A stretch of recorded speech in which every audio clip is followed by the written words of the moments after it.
Hi everyone, welcome to my UTS 55k gear check and mandatory gear check.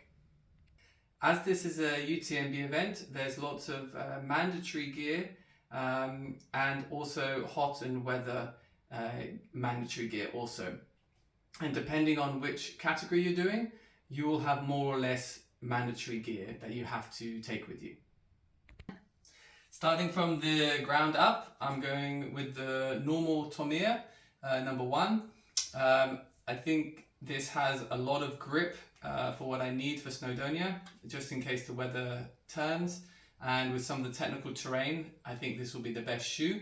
This is pretty worn now. I've used it on a few treks. I did the Tour de Mont Blanc in this shoe, so I'm really happy with this choice. I also have the waterproof version, just in case I feel the weather is going to turn and go bad. I have this version too, which is slightly newer than the other one I have. I have Injinji toe socks. They're an ankle sock, and then I have a long compress sport version 4, I think they're called. I really like these. I have arm sleeves, compress sport as well. They hopefully I should be using them for the morning, as it might be quite cold. It's a 7:30 a.m. start. They'll also protect me from the sun as well if it does get too hot.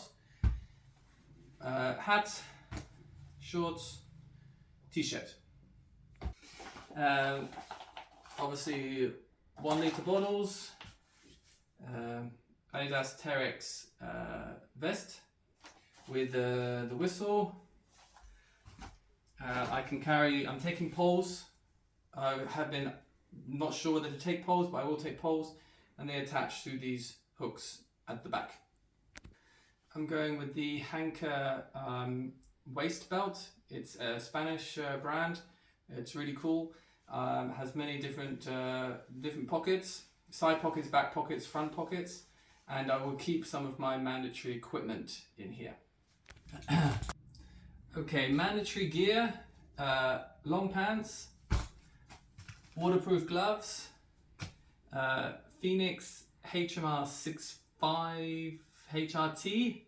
It's a long named flashlight here for the head torch with a spare battery. Waterproof jacket, beanie, warm beanie inside here with my waterproof pants. All of this gear I won't be using, so I will actually, to save space, I will put it in one of these waterproof bags, pack it all in, and then put it in the top part of my race vest. More mandatory equipment. I've got a little cup here.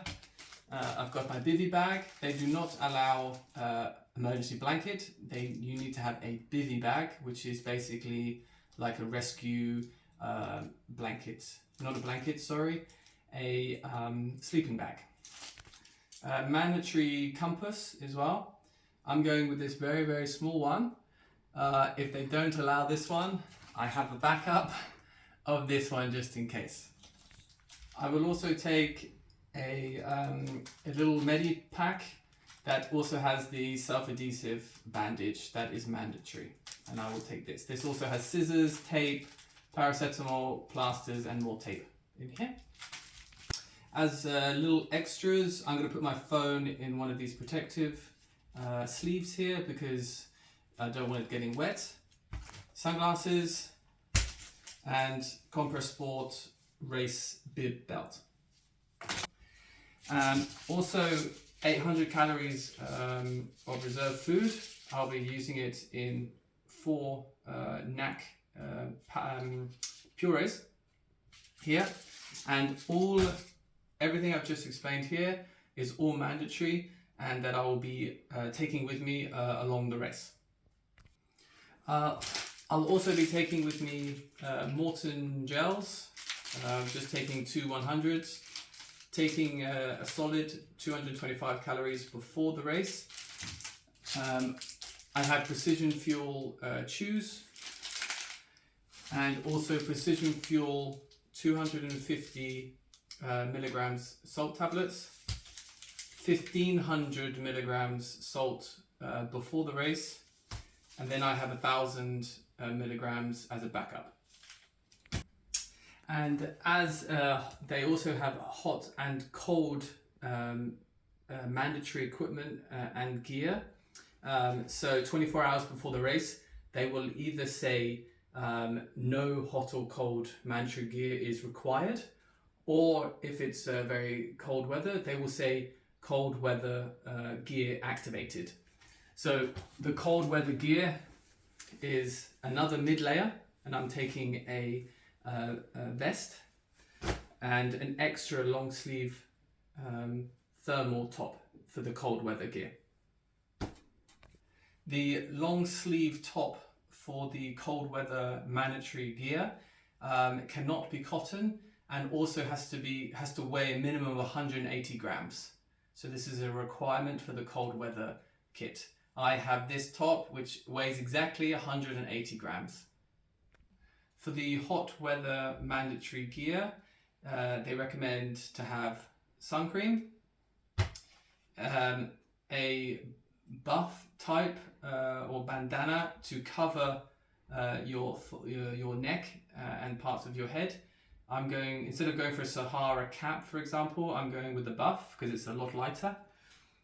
And the ability to carry 2 liters of water. Doesn't mean you have to carry the 2 liters of water, it just means you have the ability to carry. So if the hot weather gear is activated 24 hours before the race, I will have to pack this into my race pack.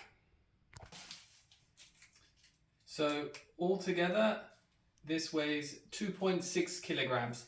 This is the whole pack, including all my food, all my mandatory equipment, and I've also filled up the bottles with a liter of water. So it's 2.6 kilograms total for the race. Okay, that was all my show and tell for the mandatory equipment for UTS 55K. Let me know in the comments what you think of the mandatory gear, and whether you've taken something as much as this before on your races, on a 55K race, for example. So yeah, I hope to see you in Wales next week.